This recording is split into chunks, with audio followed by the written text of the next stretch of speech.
عوام آ کے جناب پتہ نہیں کیا کیا کر دیں گے، اور ادھر اس کے جناب ڈیفینڈ میں آ رہے ہیں، نہیں عمران نے ٹھیک کہا ہے، ٹھیک کہا ہے۔ اس کی تردید تک عمران خان نے نہیں کی، نہ وہ کرتا ہے، تردید بھی نہیں کرتا۔ دیکھیں بندے سے غلطی ہو جاتی ہے، سلپ آف ٹنگ ہو جاتا ہے، غلطی ہو جاتا ہے، تو بندہ کہتا ہے جی میں نے معاف کر دو، مجھ سے غلطی ہو گئی۔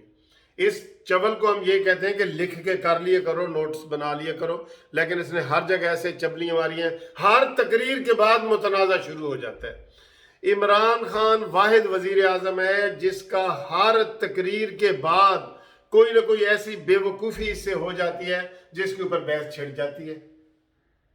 یا تو یہ جان کے مزے لیتا ہے کہ کوئی بات بھی ہو، خاتم النبی یہ نہیں کہہ سکا، اس نے معافی نہیں مانگی ہے معافی، کتنی بڑی بات ہے، لیکن انہوں نے کہا نہیں کوئی گل نہیں جی، بار دا پڑا ہوا ہے، کوئی گل نہیں۔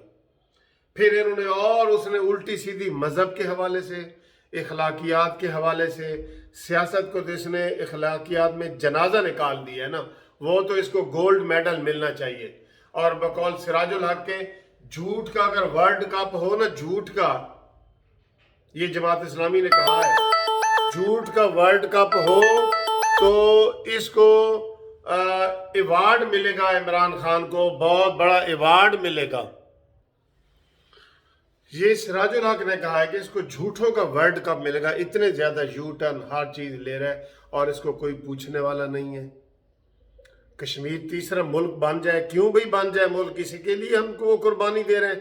وہ بیچارے ہر یوم سیاہ پہ، ہر یوم 5 فروری پہ، ہر پروگرام میں پاکستانی جھنڈا لہراتے ہیں کہ نہیں لہراتے؟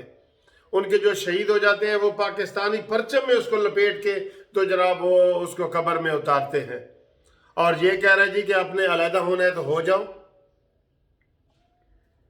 اور اس کو کوئی پوچھنے والا نہیں، نہ اس نے کوئی معذرت کی ہے کہ میری زبان غلطی سے ہو گئی ہے، اور اس کو ڈیفینڈ کرنے والے کہہ رہے ہیں ہاں ٹھیک ہے جی ٹھیک ہے، وہ ہم نے تو یہ بالکل یہ ٹھیک ہے جی ٹھیک ہے۔ کیا ٹھیک ہے؟ کل کو یہ پاکستان بھی کسی کو بھیج دے گا، آپ کہیں گے ٹھیک ہے؟ آپ تو جناب قرارداد کے لیے آپ کے پاس 5 بندے نہیں ملے، آپ کو 5 ملک نہیں مل سکے پورے 150 ملکوں میں سے، اور آپ کہتے ہیں کہ جی وہ بھی ٹھیک ہے۔ عمران خان نے تقریر بڑی اچھی کی تھی، تقریر کے بعد کیا کیا اس نے کشمیر کا؟ تو بالکل دوستو مجھے یہ لگ رہا ہے جو کہہ رہے ہیں نا کہ ایجنڈے پہ عمل ہو رہا ہے، وہ ایجنڈے کے اوپر عمل ہو رہا ہے۔ کشمیر کا سودا ہو چکا ہے، یہ مولانا فضل الرحمان صاحب نے کہا ہے، کشمیر کا سودا ہو چکا ہے، اور اب اس کو یہ نیا ڈرامہ اس نے 5 فروری کو جا کے آزاد کشمیر میں بات کی ہے، یہ کہ اس نے نشے میں بات کی ہے، یہ ایجنڈے کے مطابق بات کی ہے۔ اور وہ جو مولانا فضل الرحمان صاحب کی مجھے ایک بات یاد آ رہی ہے کہ جو اس نے کہا تھا کہ یہ دیکھ لینا جی اسرائیل تسلیم کرے گا۔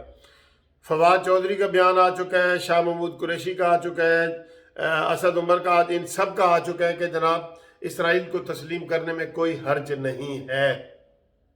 تو پھر اور کس طرح آپ کرتے ہیں بھئی، اور کس طرح کرتے ہیں؟ ساری ہماری جو گورنمنٹ کی پالیسیاں تھیں 73 سالہ، جو ایک پاکستان کی پالیسی ہے، فارن کی پالیسی ہے، انٹیریئر پالیسی ہے، وہ سارے اس نے بدل کے رکھ دی ہے، اور اس کو کوئی پوچھنے والا نہیں۔ وہی شہباز گل اس کو ڈیفینڈ کرنے کے لیے آ جاتا ہے، اور ماسی فردوس عاشق اوان آ جاتی ہے، اور وہ پھپے کٹنی جو ہے شیخ رشید وہ آ جاتا ہے کہ جی عمران خان کا ویژن بڑا زبردست ہے، بڑا زبردست ویژن ہے اس کا۔ کدھر سے اس نے یہ ویژن لیا ہے؟ اس کے اوپر سیریس نوٹس لو۔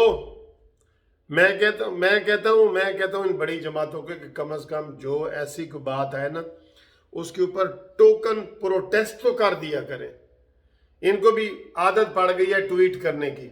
بھئی جب عمران نے یہ بیان دیا ہے تو ادھر ریگل چوک میں ایک چھوٹا سا جلسہ نہیں کر سکتے یہ؟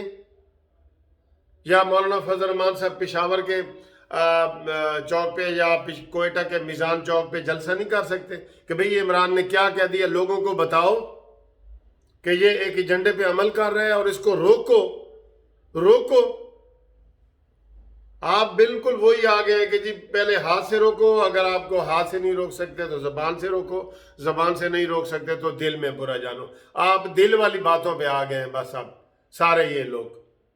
بھائی اس کو روکو، پروٹیسٹ کرو۔ ٹی وی تو ظاہر ہے اس کو نہیں دکھا رہا، وہ تو اس کے ساتھ ملا ہوا ہے جو الیکٹرانک میڈیا ہے.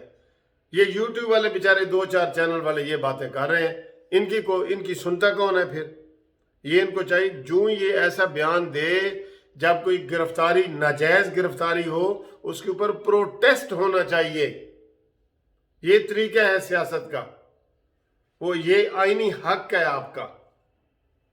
عمران خان کی جو کشمیر پالیسی پہ بیان آیا ہے، قانونی ٹی وی چینل کی طرف سے، پاکستان جسٹس پارٹی کی طرف سے، اور میں منصف اوان ایڈوکیٹ اپنی طرف سے، ہم اس کی شدید مذمت کرتے ہیں اور مطالبہ کرتے ہیں کہ عمران خان اس کی وضاحت کرے اور قوم سے معافی مانگے.